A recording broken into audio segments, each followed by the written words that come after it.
Now, the former Deputy President Rigathi Gachagua has finally decided to respond to Didmus Barasa, and I want us to listen to him speaking before we proceed. Itwa back kwa chama cha UDA ikiwa utarekebika na vile vile hata upewe ambassadorial job, utakubaliana na hilo?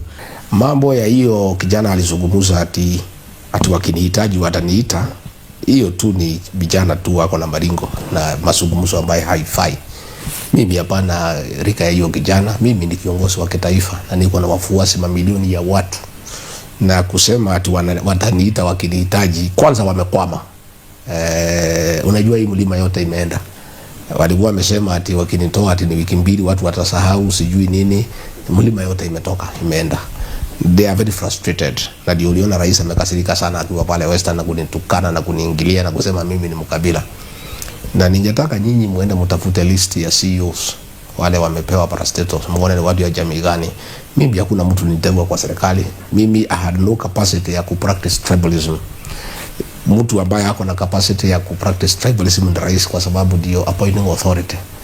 Sasa kama anasema mimi ni mkabila, ile CEOs yote ya parastatus karibu 60 sio watu yangu, watu yake. Sasa akiongea mambo ya tribalism, angalie vile CEOs amepeana kwa mambo ya watu yake ndio amepeana. So sitaki nijibu hao vijana na siwezi jibisana na hawa. Mimi ni kiongozi wa kitaifa, mimi niko na siasa zangu, au wafanye siasa yao, wangangane kwa hali yao, kwa nafasi yao, tukutane kwa debe. Now that is the former deputy president blasting those members of UDA who are thinking that it can go back to UDA as a party. In this video, I want to give you 4 good reasons as to why the former deputy president cannot go back to UDA. But before you do that, in case this is your first time on the Spot Check YouTube channel, kindly support us by subscribing and turning on the notifications bell. We are on a mission to 7,000 subscribers before the end of this month, and we can't hit 7K without you subscribing. If you are a returning subscriber, thank you so much for supporting this YouTube channel. The first reason as to why the former deputy president cannot go back to UDA is impeachment. We also how the former deputy president was impeached. It all started as a rumor. In fact, the member of parliament Didmus Barasa, who was trying to allege that they can bring back the former deputy president as a brand ambassador of tribalism. That itself is a mockery to the former deputy president. Now, you cannot tell me that he can come back to a political party that definitely impeached him as the deputy party leader, subsequently impeached him as Kenya's second deputy president under the 2020 constitution. There's no possibility that the former deputy president can come back to UDA. The second reason is Mount Kenya region. Whether we like it or not, the more members of UDA before they impeached Rigathi Gachagua, most of them were coming from Mount Kenya region. Some of them a part of it from Rift Valley region, some from Western, and some from Coastal region, and some were spread across the country.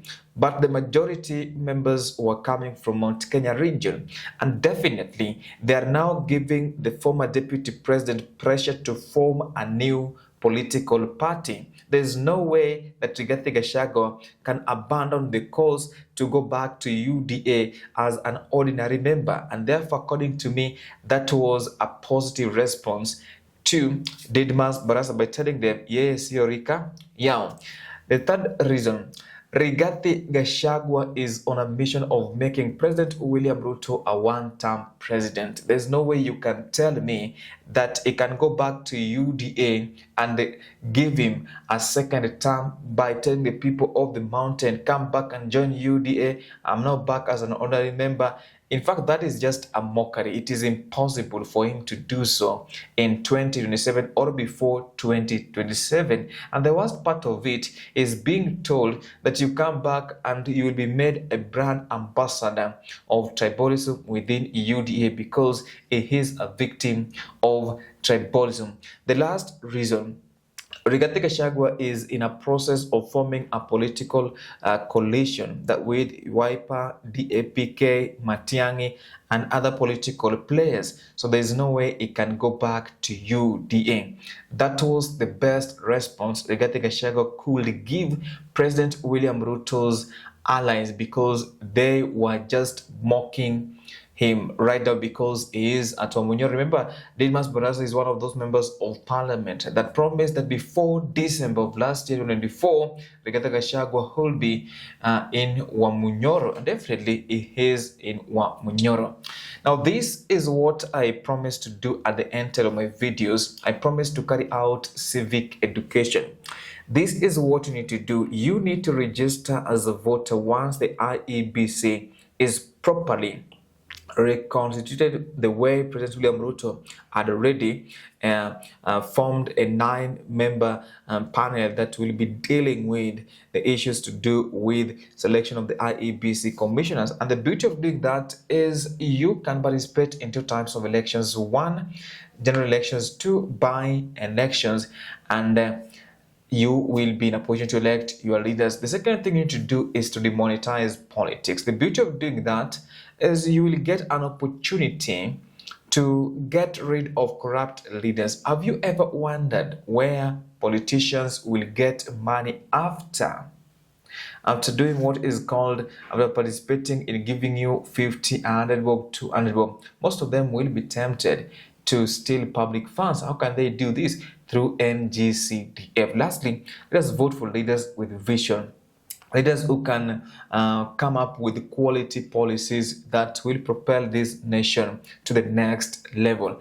That is just my opinion right here on the Sport Check YouTube channel. In case you have any counter opinion, feel free to share in the comments section. Bye for now. I will see you in the next video.